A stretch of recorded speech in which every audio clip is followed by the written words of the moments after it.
The tree sitters say they've reached a compromise with UC Berkeley. I'm Jonathan Bloom, live in Berkeley, and coming up, I'll tell you what they're going to do and what the university is giving them in exchange. We want to go live now to Berkeley. That's where tree-sitting protesters have somehow managed to set up a new supply line. There are two lines up there now. You can see them right there.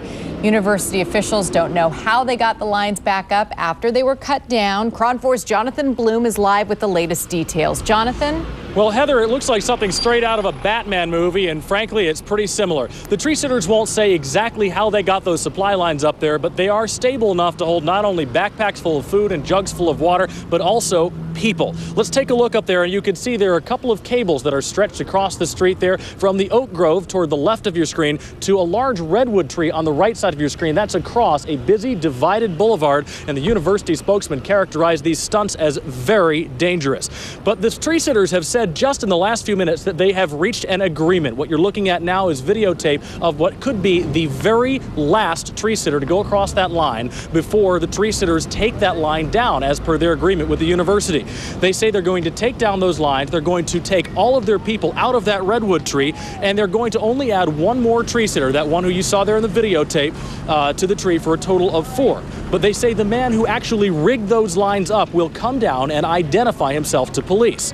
On the university's part, they say if that man has no warrants, they'll let him go without charging him with anything. They'll also let the protesters pass one large bag of food a day to the tree sitters. Of course, that bag has to be inspected by the university to make sure it doesn't contain anything dangerous or illegal.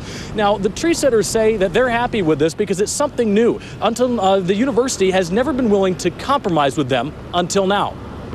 This is one of the first times the UC Berkeley Police Department has ever even approached us and agreed to negotiations. And in fact, in the beginning, they were hesitant to negotiate with me.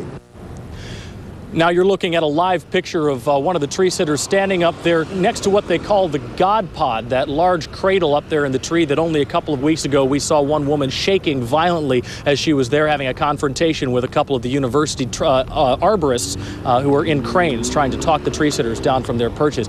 Those wires, as you can see, there's a pulley being pulled along those wires right now.